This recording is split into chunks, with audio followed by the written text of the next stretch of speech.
Hi friends, ఇప్పుడు మనం కాకరకాయ కారం ఎలా ప్రిపేర్ చేసుకోవాలో చూద్దాము.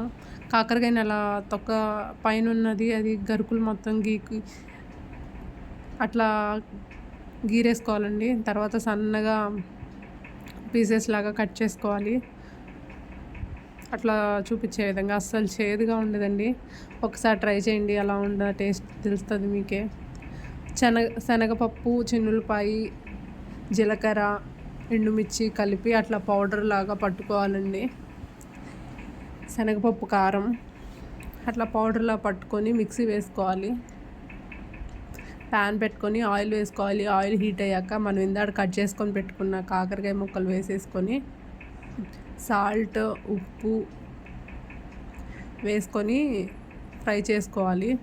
నేను ఇందాక ఆ కారంలో లైట్గా సాల్ట్ వేసానండి, అందుకే దీంట్లో కొంచెం తక్కువే వేసాను. పసుపు, సాల్ట్ వేసుకొని అలా మిక్స్ చేసుకోవాలి. మొత్తం కలిసి అట్లా ఫ్రై అవ్వాలండి. మూత అలా ఏం పెట్టకుండా ఆయిల్ కొంచెం ఎక్కువే పడుతుంది. ఆయిల్లో అలా ఫ్రై చేసుకోవాలి. అవి కొంచెం వేగుతూ ఉండగా కొంచెం కరివేపాకు వేసుకోవాలి. కరివేపాకు చాలా ఫ్లేవర్ బాగుంటుందండి. కాకరకాయ కారంలో కరివేపాకు ఖచ్చితంగా వేసుకుంటారు. అట్లా వేపుకుంటూ కలుపుకుంటూ ఉండాలి. చాలా టేస్టీగా ఉంటుందండి. ఒక్కసారి ట్రై చేయండి, అస్సలు చేదుగా కూడా ఉండదు.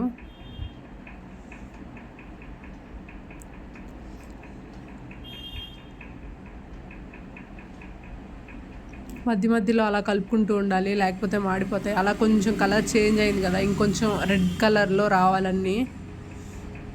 కలర్ చేంజ్ అయింది కదా, ఇప్పుడు మొత్తం కలర్ చేంజ్ అయిపోయింది. మనం ఇందాక మిక్సీ వేసుకున్న పౌడర్ అంతా దాంట్లో వేసుకొని బాగా మిక్స్ చేసుకోవాలి.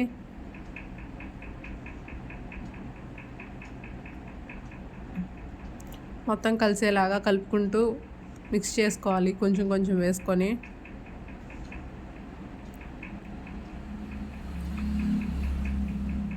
చాలా బాగుంటుందండి రైస్లోకి, అసలు చేదే ఉండదు.